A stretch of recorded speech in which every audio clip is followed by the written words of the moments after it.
Hallelujah. परमेश्वर में आप सबको जय मसीह की। परमेश्वर आप सबको बहुत बहुत आशीष दे। आपके अपने चैनल जीवित परमेश्वर में आप सबका बहुत बहुत स्वागत है। मैं आज फिर से आपके लिए एक और विषय लेकर आया हूँ। मेरा आज का विषय है जैवन जीवन जीने के लिए प्रार्थना के 4 मुकाम।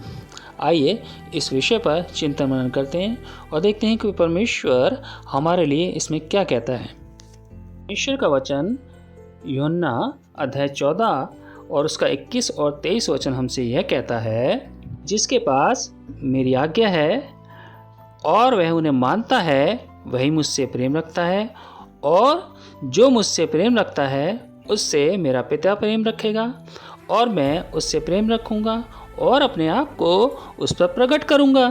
यदि कोई मुझसे प्रेम रखे तो वह मेरे वचन को मानेगा, और मेरा पिता उससे प्रेम रखेगा, और हम उसके पास आएंगे और उसके साथ वास करेंगे। यह प्रार्थना उन मनुष्य के लिए है जो प्रभु यीशु के उस वादों पर आधारित है, जो 100 गुना आज्ञाकारिता में चलते हैं। प्रभु यीशु और पिता दोनों उसके पास आएंगे और उनके साथ वास करेंगे। आइए जानते हैं कि जैवन जीवन जीने के लिए प्रार्थना के लिए हमारा पहला मुकाम क्या है। हमारा पहला मुकाम है प्रार्थना करें शक्ति के लिए कि आप परमेश्वर की आज्ञा मानने के चुनाव में बने रहें। देखिए इफिसियों 3:16 हमसे यह कहता है कि वह अपनी महिमा के धन के अनुसार तुम्हें यह दान दे कि तुम उसकी आत्मा से अपने भीतरी मनुष्यत्व में सामर्थ पाकर बलवंत होते जाओ। ये परमेश्वर की आज्ञा पालन के बदले में कोई और विकल्प नहीं है। कोई और हमारे लिए यह कार्य नहीं कर सकता। परमेश्वर भी हमारे लिए यह नहीं करेगा, परंतु वह हमारी प्रतीक्षा करता है कि हम उससे सहायता मांगें, कि हम स्वेच्छा से धार्मिकता के चुनाव में बने रह सकें। हम में से हर एक के अपने अपने व्यक्तित्व और परिस्थिति के अनुसार विभिन्न संघर्ष हैं। देखिए हम प्रार्थना करें कि अपने भीतरी मनुष्यत्व के लिए परमेश्वर की 3 गुना शक्ति के लिए बुद्धि भावना हमारी अभिलाषाओं को प्रेरणा के साथ मौजूद करें कि हम स्वेच्छा से अपनी आज्ञाकारिता का चुनाव करें।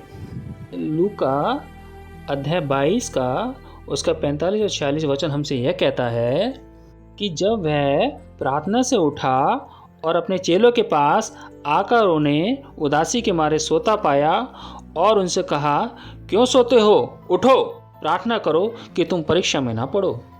देखिए यहाँ यीशु अपने चेलों को प्रार्थना करने के लिए उत्तेजित करता है कि वह सामर्थ पाएं ताकि परीक्षा में ना पढ़ें, क्योंकि वह अपने बच्चों को परीक्षा में नहीं पढ़ने देना चाहता। उन्हें पहले ही आगाह कर रहा है कि तुम निरंतर प्रार्थना करते रहो, ताकि प्रार्थना के द्वारा तुम परीक्षा में ना पढ़ो, ताकि प्रार्थना के द्वारा तुम बुद्धि पाओ, समझ पाओ। उन बुद्धि के ज्ञान के द्वारा तुम परमेश्वर में बढ़ते चले जाओ, ताकि शैतान तुम्हें अपने चंगुल में ना फंसा सके। इसलिए परमेश्वर अपने बच्चों को बार बार प्रार्थना करने के लिए उत्तेजित कर रहा है। आइए देखते हैं कि हमारा दूसरा मुकाम क्या है। हमारा दूसरा मुकाम है हम प्रत्यक्ष रूप से अपने हृदय में परमेश्वर की उपस्थिति अनुभव करते हैं। आइए देखते हैं कि परमेश्वर का इफिसियों अध्याय 3 का 17 से 19 वचन हमसे क्या कहता है। वचन कहता है, और विश्वास के द्वारा मसीह तुम्हारे हृदय में बसे कि तुम प्रेम में जड़ पकड़कर और नींव डालकर सब पवित्र लोगों के साथ भली भांति समझने की शक्ति पाओ कि उसकी चौड़ाई और लंबाई और ऊंचाई और गहराई कितनी है, और मसीह के उस प्रेम को जान सको जो ज्ञान से परे है, कि तुम परमेश्वर की सारी भरपूरी तक परिपूर्ण हो जाओ। प्रभु यीशु का हमारे हृदय में वास करना ये बताता है कि वो हमारे अंदर है, हमारे हृदयों में है, मनों में है, भावनाओं में है, अभिलाषाओं में है। जैसे जैसे हम पवित्र आत्मा में बढ़ते हैं, वैसे वैसे प्रभु यीशु अपनी उपस्थिति को हम में प्रकट कर हमें अपने स्वरूप में बनाता है। प्रभु यीशु विश्वास के द्वारा हमारे हृदय में वास करेगा, या जब हम परमेश्वर को आत्मविश्वास के द्वारा खोजते हैं, वो आत्मविश्वास जब तब आता है जब हम अपनी नींव परमेश्वर के प्रेम पर रखते हैं। निंदा करना, दोष लगाना और डरना हमारे हृदय की आंखों में धुएं की भांति कार्य करता है, जो हमें परमेश्वर को अधिक अनुभव करने में बाधा डालता है। देखिए यहाँ परमेश्वर यही कह रहा है कि हमारे विश्वास की नींव मजबूत होनी चाहिए और हमें निंदा दोष लगाना परमेश्वर और मनुष्य का डर, किसी शैतान का डर, इन चीज़ों का हमारे जीवन में परमेश्वर की बातों में, परमेश्वर के मार्ग में बढ़ने से रुकावट डालता है।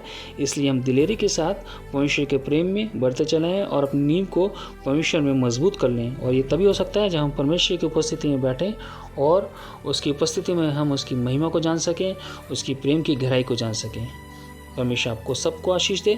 आइए जानते हैं कि परमेश्वर का तीसरा मुकाम क्या है। हमारा तीसरा यानी परमेश्वर का तीसरा मुकाम है प्रार्थना का जीवन जीने के लिए कि परमेश्वर के हृदय और प्रेम को अनुभव करने के लिए नई योग्यताएं। ये परमेश्वर ने सब विश्वासियों को बुलाया है कि वो गहराई से उसके प्रेम और स्नेह का मुकाबला कर सकें। वो चाहता है कि हम उसके प्रेम के सागर का अनुभव कर सकें। जैसा इफिसियों 3:18-19 में हमने पढ़ा, अंधकार के विचार और इच्छाएं हमारी आत्मा को दूषित करते हैं। वे हमारे परमेश्वर के प्रेम और महानता को देखने की योग्यता के प्रति बाधा डालते हैं। कि परमेश्वर का वचन मत्ती 5:8 में हमसे कहता है कि धन्य है वे जिनके मन शुद्ध हैं, क्योंकि वे परमेश्वर को देखेंगे।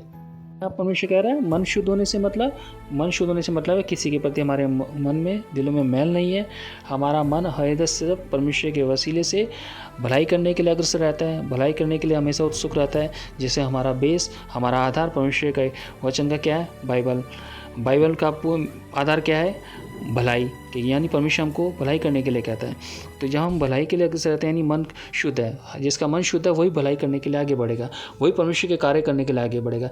इसलिए हमें अपने मनों को शुद्ध करने की ज़रूरत है, क्योंकि जब हम परमेश्वर के वसीले से अपने मनों को शुद्ध करते हैं तो हम परमेश्वर को देखने पाएंगे। यहाँ इस वचन में परमेश्वर यही कहता है। परमेश्वर के प्रेम और भावनाओं में समावेश होने के लिए ज़रूरी है कि हम अपनी आत्मिक योग्यताएं को बढ़ाएं, जिससे हम परमेश्वर के उस प्रेम को जो सारी समझ से परे है अनुभव करने की योग्य बन सकें। देखिए उसकी चौड़ाई बयान करती है उसके नाना प्रकार के प्रबंधों व व्यवस्थाओं का, जो वह हर परिस्थिति में हर मनुष्य के लिए करता है, चाहे वह यहूदी हो या अन्य जाति हो। उसकी लंबाई बताती है कि वो हमारे पापों की पहुंच से परे जाकर हमारी मदद करता है और सर्वदा करता रहेगा। उसके प्रेम की गहराई उस गहराई को दिखाती है जिसमें उतर कर यीशु ने हमारा मूल्य चुकाया। उसके प्यार की ऊंचाई महानता के उस परिणाम को बताती है जिसे हम उसके अनुग्रह के रूप में ग्रहण करते हैं।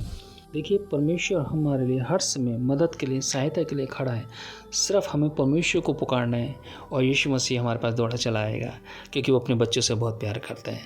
और जब वो हमारे जीवन में आएगा, हमारे आत्मा में आएगा, तो परमेश्वर के हम प्रेम को उसको जान सकेंगे कि वो हमसे कितना प्यार करता है। और यही परमेश्वर की योग्यता है कि हम परमेश्वर को जानें जितना हो सके। और परमेश्वर को जानेंगे कि तो वो कितना भला है और हम परमेश्वर में बढ़ते चले जाएंगे। परमेश्वर आपको आशीष दे। आइए जानते हैं कि चौथा मुकाम क्या है। हमारा चौथा मुकाम है जीवन जीने के लिए कि जीवन के हर एक समय में परमेश्वर की आशीष की परिपूर्णता। इफिसियों 3:19 का वचन हमसे कहता है कि और मसीह के उस प्रेम को जान सको जो ज्ञान से परे है, कि तुम परमेश्वर की सारी भरपूरता को परिपूर्ण होते जाओ। देखिए हमें निश्चय प्रार्थना करनी चाहिए कि परमेश्वर हमारे जीवन का पूरा उद्देश्य हम पर प्रकट करे। जब हम परमेश्वर के प्रेम में आनंदित होते हैं तब हम सफल होकर मनुष्य की नज़रों में महान बनने की आवश्यकता महसूस नहीं करते, बल्कि हम परमेश्वर के प्रेम के सागर में सफलता, पहचान और संतोष पाते हैं। परमेश्वर की समूची मंजिल हमारे जीवन के लिए उन्हीं के जीवन में प्रकाशित होती है जो स्वेच्छापूर्वक परमेश्वर की आज्ञा पालन कर सदा उनका अनुसरण करते हैं। हमारा अनुभव भावनाओं पर आधारित नहीं है, परंतु भावनाएं हमारे यीशु के अनुभव को बढ़ाती हैं। देखिए जितना हम परमेश्वर के में आनंदित रहेंगे, जितना हम परमेश्वर में को जानेंगे, उतना हम परमेश्वर में बढ़ेंगे। और परमेश्वर को जानने के लिए उसके प्रेम को जानना ज़रूरी है, उसके हृदय को जानना ज़रूरी है। उसके हृदय को, उसके प्रेम को जानेंगे कैसे?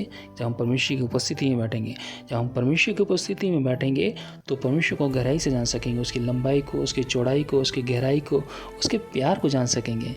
और ये तभी जान सकते हैं जब हम उसके वचन को पढ़ेंगे, जब हम उसकी पवित्र उपस्थिति में बैठेंगे। और जब हम पवित्र उपस्थिति में बैठेंगे तो हमारे मन शुद्ध होंगे। जब हम मन शुद्ध होंगे तो परमेश्वर हमें अपनी आत्मा से परिपूर्ण करेगा, अपनी आशीषों से परिपूर्ण करेगा। तब हम परमेश्वर के राज्य के लिए निकलेंगे और परमेश्वर की महिमा करेंगे और परमेश्वर का बड़ा काम होगा। और तब हम परमेश्वर के वसीले से इस पृथ्वी के आखिरी छोर तक परमेश्वर के गवाह ठहरेंगे और यही परमेश्वर चाहता है। तो मैं विश्वास करता हूँ आज का ये वचन और आज का ये कलाम जो भी आपके लिए आया है परमेश्वर के वसीले से, जो भी दृष्टांत है, जो भी परमेश्वर का प्रकाशन है, उससे आप सब ने आशीष पाई होगी। परमेश्वर आप सबको आशीष दे। आइए अब इस प्रकाशन के लिए प्रार्थना करते हैं। प्रभु जी आपका धन्यवाद करते हैं, आपने एक बार फिर से अपने बच्चों से बातचीत की परमेश्वर, अपने प्रकाशन के द्वारा, अपने वचन के द्वारा, अपनी महिमा के द्वारा। धन्यवाद करते हैं और ऐसी महिमा आपके बच्चों के जीवन में, हम सबके जीवन में निरंतर होती रहे परमेश्वर। दुआ मांगते हैं प्रभु जी, अगर कोई गलती, कोई गुनाह, कोई पाप, कोई दुष्टता हम सबसे हो गई तो उन सब के लिए आपसे क्षमा मांगते हैं। क्षमा करना प्रभु यीशु, मेरी विनती है, प्रार्थना है, नम निवेदन है पिता आपसे। प्रभु हम पर दया करें, हम पर अनुग्रह करें। खुदा यीशु मसीह आपकी पवित्र उपस्थिति हम सब पर बनी रहे। हम आपके प्रेम को, आपकी लंबाई को, आपकी ऊंचाई को, आपकी गहराई को, आपके प्यार को जान सकें। हम पर अपना अनुग्रह प्रकट करें खुदावन। हमें परमेश्वर अपनी रूह से, अपनी परिपूर्णता से भरे परमेश्वर खुदावन, अपनी आशीष से भरे खुदावन, ताकि हम यीशु में परिपूर्ण होकर परमेश्वर आपकी महिमा करते चले जाएँ, ताकि हम अपने जीवन में आपके उद्देश्य को जान सकें खुदावन, कि किस उद्देश्य के लिए आपने हमें बुलाया, किस बुलाहट के लिए बुलाया परमेश्वर। हाँ परमेश्वर, हमसे बातचीत करें, हम सबसे बातचीत करें और अपनी महिमा के लिए, अपनी सेवा के लिए तैयार करें खुदावन। हाँ परमेश्वर, प्रभु अनुग्रह करें, दया करें। सब कुछ आपके सामर्थ्य हाथों में सौंपते हैं परमेश्वर। आपकी सीधी इच्छा पूरी है और ये प्रकाशन आपके बच्चों से बातचीत करें। इस प्रकाशन के द्वारा परमेश्वर जो आप अपने बच्चों से कहना चाहते हैं वो हम सबके जीवन में रवि लोग खुलासा उन बातों को खुदावन। परमेश्वर सब कुछ आपकी सीधी इच्छा में होकर हो खुदावन। पिता आपने का विश्वास से जो कुछ तुम प्रार्थनाएं मांगो तो प्रतिदि कर लो, हो गया प्रभु जी, प्रतिदि करते ही हो गया यीशु के नाम से। सारा आदर, सारी महिमा मैं आपको देता हूँ पिता, और इस दुआ को यीशु के जीवित और पवित्र सम्मति नाम से मांग लेता हूँ। दया के साथ सुने और ग्रहण कीजिए प्यारे यीशु मसीह, आमीन।